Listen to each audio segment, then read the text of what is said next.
If you've got a Tesla and till now you've just been using the screen for your gaming and you're thinking to yourself, man, there's got to be a better way than this, plus I'd like to actually be able to play all the games. Well, I think I might have the solution for you, and it's the JOWUA Wireless Controller. In fact, I've got two of them and I purchased these myself. So, from someone who's an actual gamer, are they any good? What can be improved? All that and a lot more. G'day, my name's Chris and I cover from an Australian perspective technologies like electric vehicles and more. If you're new to the channel, please subscribe, it's absolutely free. The JOWUA Multi-Device Wireless Controller comes in this box and protects the two analog sticks with these foam mounts with an additional D-pad.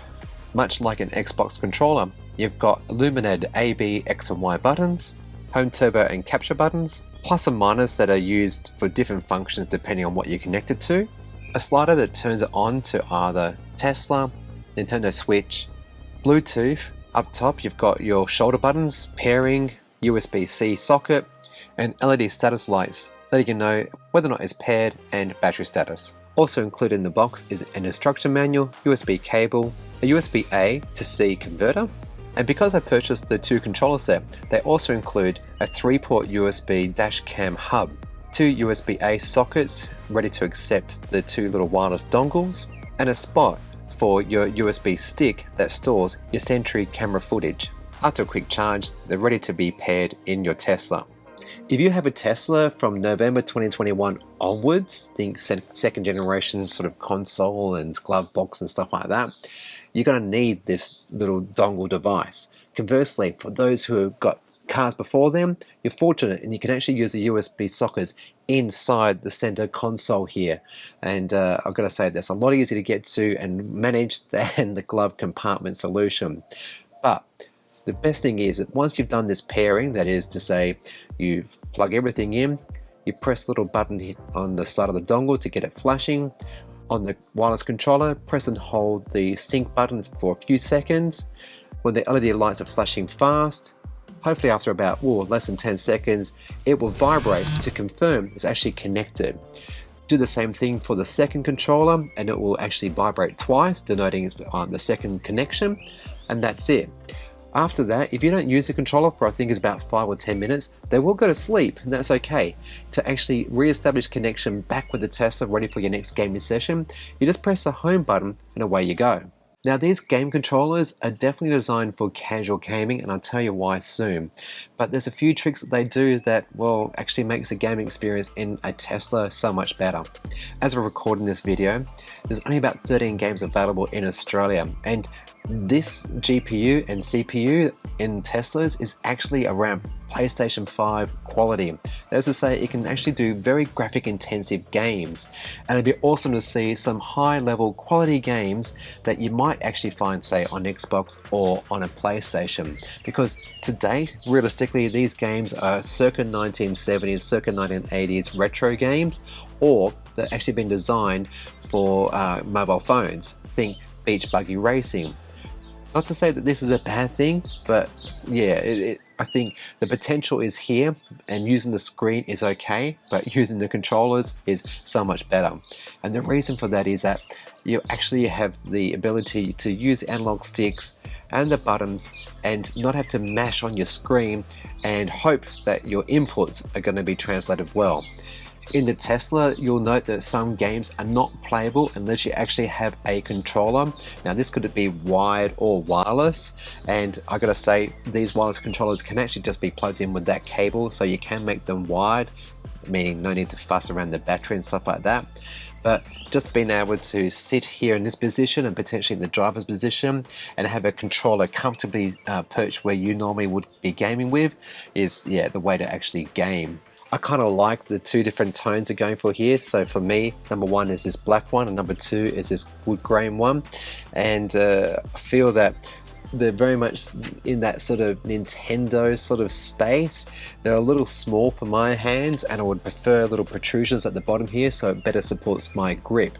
This is coming from someone, mind you, who's been a gamer for most of his life. 1980s, I was in the arcades. Then I got a NES, then I got a SNES, then went Nintendo 64. You get the idea. I've had a lot of consoles, including, gosh, Sega. So Sonic the Hedgehog in here, it's got old school gaming and it's awesome. Circling back to Cuphead, one of the things you can do is You actually press the T button and then the shoot button, and it enables auto fire. It's cheating. Maybe don't do it. It takes a lot of that skill away, and I think a little bit of the enjoyment. But when you've got a really difficult boss, I don't have much judgment here, so maybe that's okay. Now, I've seen reviews where people criticizing the vibration motor in this, and sure, it's not like PlayStation 5 quality, but it's actually quite reasonable. I have mine set on the lowest setting. You can actually adjust it to 5 different settings, including off. And I think for the casual gaming experience that it is, let's say you're just waiting for someone and you're just like, well, I'm bored of YouTube and Netflix and other stuff that's in Teslas, I'll do some gaming, or maybe a supercharging, same deal. I think it's perfectly adequate and it serves its purpose nicely. But did I tell you I'm a gamer? Let's go to the game room. So this TV room, games room, is my own. From that TV, which is mediocre by the way, but it's 4K, it does the job kind of well, to my PlayStation 5. I've had PlayStation since #1, Nintendo Switch, and yeah, I've been a gamer for many years. And until I actually got these controllers, until I thought about doing this review, I never thought about actually pairing with the Nintendo Switch nor PlayStation. So let's get the one out of the way first, and that's the PlayStation, because it's got to connect to it. It thinks it's an Xbox controller, but it doesn't actually do anything, doesn't control nothing. So PlayStation 5, fail. Definitely probably would work with the Xbox, and if you know that, comment down below and I'll pin your comment. Alright, next up, let's go to the Nintendo Switch, and to do that, from the home menu, select controllers, change grip and order, turn the controller to S mode, press and hold the sync button for about 3 seconds until the third LED light flashes quickly, and then pairing is complete when the switch shows successful connection.